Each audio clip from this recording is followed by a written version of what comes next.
విజయనగరం జిల్లా దత్తిరాజేరు మండలం వింధ్యావాసి గ్రామంలో నూతన పట్టాదారు పాస్ పుస్తకాల పంపిణీ కార్యక్రమం జరిగింది. ఎంఆర్ఓ పనితీరుపై మంత్రి కొండపల్లి శ్రీనివాస్ ఆగ్రహం వ్యక్తం చేశారు. రెవెన్యూ సమస్యలు పెండింగ్లో ఉన్నాయని, రీసర్వే చేసినా పరిష్కారం కాలేదని మండిపడ్డారు. ఎంఆర్ఓ బాధ్యతారాహిత్యంగా వ్యవహరిస్తున్నారని ఆరోపించారు. కార్యక్రమానికి ఆర్డీఓ గైర్హాజరుపై కూడా మంత్రి అసంతృప్తి వ్యక్తం చేశారు.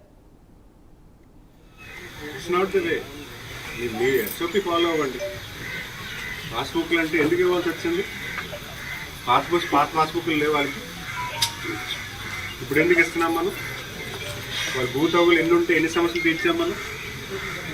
ఆ రిపోర్ట్ ఏది? ఎంతమందికి లబ్ధి జరిగింది?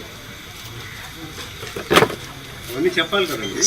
ఇప్పుడు మేము చేసిన దాంతో మీరు ఎంత కష్టపడ్డారు. మీ మండల రెవెన్యూ వ్యవస్థ మొదటిసారిగా మీ మండలం రావడం జరిగింది. అయితే ఈ మండలంలో అనేక సమస్యలు, రెవెన్యూ సమస్యలు ఉన్నాయి. అయితే ఒక్కొక్క గ్రామం రీసర్వే చేసుకోవడం జరుగుతూ ఉంది. మరి ఈరోజు ఈ గ్రామంలో రీసర్వే కంప్లీట్ అయింది, పాస్బుక్ పంపిణీలు చేయడం జరిగింది. అయితే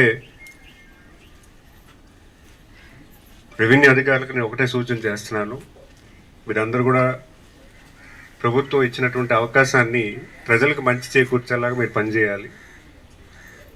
కొంచెం బాధ్యతగా వ్యవహరించాలి. నాన్ సీరియస్గా ఉన్నారు మీరు. పబ్లిక్ అంటే కొంచెం ఇదిగా ఉంది.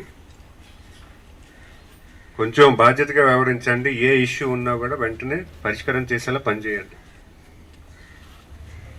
ఇది విధానం కాదు. ఈరోజు ఈ ప్లేస్లో ఆర్డీఓ ఉండాలి, మీరు ఉండాలి. ఆర్డీఓ గారు కూడా ఇక్కడ లేరు. నేను వచ్చిన తర్వాత మీరు వచ్చారు. ఇది మీ కమిట్మెంట్ ఉంది పబ్లిక్ వైపు. This is how your reacting to the government. This is not the way.